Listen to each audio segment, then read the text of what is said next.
ہمارے چینل پر خوش آمدید۔ اگر میں آپ سے کہوں کہ نبی کریم صلی اللہ علیہ وسلم نے کسی یتیم بچے کو اپنا بیٹا بنا لیا تھا تو کیا آپ یقین کریں گے؟ اگر میں آپ سے پوچھوں کہ قیامت کے دن نبی کریم صلی اللہ علیہ وسلم کے قریب رہنے کا سب سے آسان طریقہ کیا ہے تو آپ کا جواب کیا ہوگا؟ یہ ایک ایسی حدیث ہے جو آپ کی سوچ بدل کر رکھ دے گی۔ یہ ایک ایسا واقعہ ہے جو آپ کو یتیم کے درد کو محسوس کروا دے گا۔ یہ ویڈیو آخر تک دیکھیں کیونکہ آخر میں آپ کو ایسا پیغام ملے گا جو شاید آپ کی زندگی بدل دے۔ مدینے کی پرانی گلیاں، بچے کھیل رہے ہیں، ایک یتیم بچہ الگ بیٹھا ہے، آنکھوں میں آنسو لیے۔ یہ عام دنوں جیسا نہیں تھا، یہ عید کا دن تھا، خوشیوں کا دن۔ ہر طرف کہکے تھے، بچے نئے کپڑوں میں ملبوس کھیل رہے تھے، مگر ایک بچہ ایک کونے میں خاموش بیٹھا تھا۔ اس کی آنکھوں میں خوشیوں کی روشنی نہیں، آنسوؤں کی نمی تھی۔ نبی کریم صلی اللہ علیہ وسلم نے عید کی خوشیوں میں شریک ہو رہے، مگر جیسے ہی ان کی نظر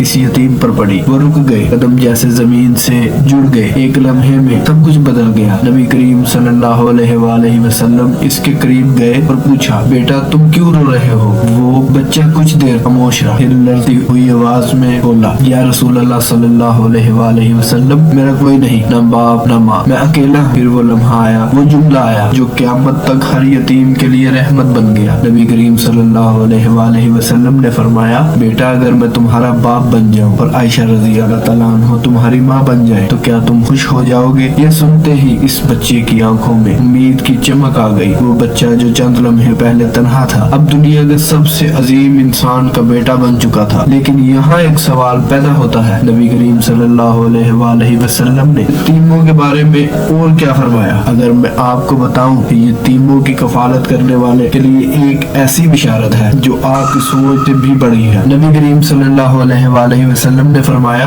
میں اور یتیم کی کفالت کرنے والا جنت میں اس طرح ہوں گے جیسے دو انگلیاں۔ پھر آپ صلی اللہ علیہ وسلم نے اپنی شہادت کی انگلی اور درمیان والی انگلی کو ساتھ کر دیا۔ سوچئے، جنت میں نبی کریم صلی اللہ علیہ وسلم کے قریب ہونا، وہ قرب جس کی ہر مسلمان تمنا کرتا ہے، کیا ہم اسے چھوڑ سکتے ہیں؟ یہ حدیث ہمیں کیا سکھاتی؟ کیا ہم نے کبھی کسی یتیم کو سر پر محبت سے ہاتھ رکھا؟ کیا ہم نے کبھی کسی یتیم کو یہ احساس دلایا کہ وہ اکیلا نہیں، یا ہم صرف اپنی دنیا میں مگن ہیں اور ان معصوم بچوں کے آنسو ہمیں نظر بھی نہیں آتے؟ آج بھی لاکھوں یتیم ایسے ہیں جو کسی کے سہارے کے منتظر ہیں، مگر ہم خاموش۔ کیا ہم کچھ بدل سکتے ہیں؟ اگر آپ چاہتے ہیں کہ یہ پیغام زیادہ سے زیادہ لوگوں تک پہنچے تو اس ویڈیو کو شیئر کریں۔ اگر آپ چاہتے ہیں کہ نبی کریم صلی اللہ علیہ وسلم کی یہ حدیث ہر دل تک پہنچے، فوراً ہمارے چینل کو سبسکرائب کریں، ویڈیو کو لائک کریں اور بیل آئیکن دبائیں، کیونکہ شاید اگلی حدیث آپ کی زندگی بدل